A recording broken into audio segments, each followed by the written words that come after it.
Je lis sur un site français, accessible à tout public, une publicité pour un médicament israélien. Il est écrit textuellement « Aidez Israël en achetant des médicaments génériques. Teva est un laboratoire pharmaceutique basé à Tel Aviv.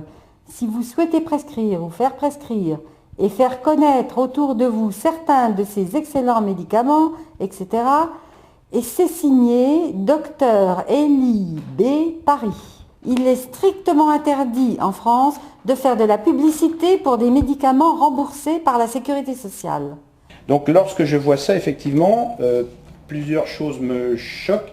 C'est que d'une part, un laboratoire est mis en avant et d'autre part, c'est une incitation à la prescription des médicaments de ce laboratoire, ce qui est rigoureusement interdit par la loi. Aucune forme de publicité ne doit être faite pour des médicaments et aucune forme d'incitation à la prescription n'est autorisée. En France, je pense que ça doit disparaître. Un médicament générique, c'est un médicament absolument identique à un médicament d'origine de marque. C'est-à-dire que c'est une copie d'un médicament qui existe déjà, dont un laboratoire a déposé un brevet dessus depuis plus de 20 ans.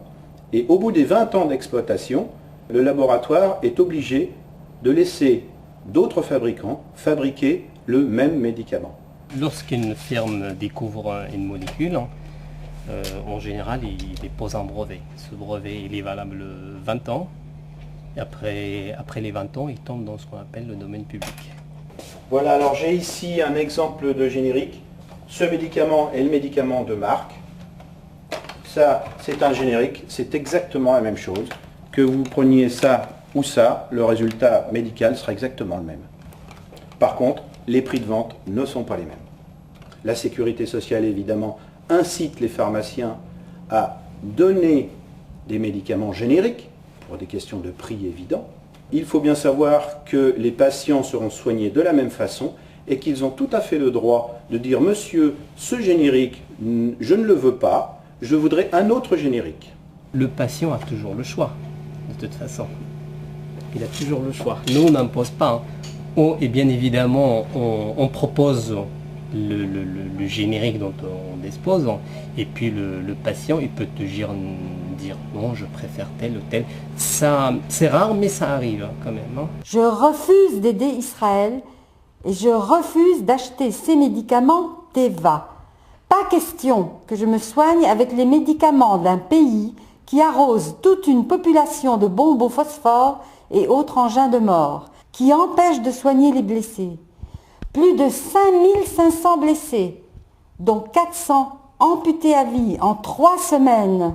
Une pub pour Teva, des médicaments israéliens, alors qu'Israël impose depuis 2 ans un blocus qui fait un nombre incalculable de morts. Parmi les malades, cancéreux, les Palestiniens sous dialyse et les personnes cardiaques. Sans parler de ces mères qui accouchent, parfois de fœtus morts, aux centaines de checkpoints, ces barrages de l'armée d'occupation israélienne en Cisjordanie. Barrages qui empêchent, depuis des dizaines d'années, les Palestiniens de circuler normalement sur leur terre et même de se rendre à l'hôpital quand ils sont dans un état critique. Il n'est pas question que je me rende complice de ces criminels de guerre. Pas un sou pour Teva.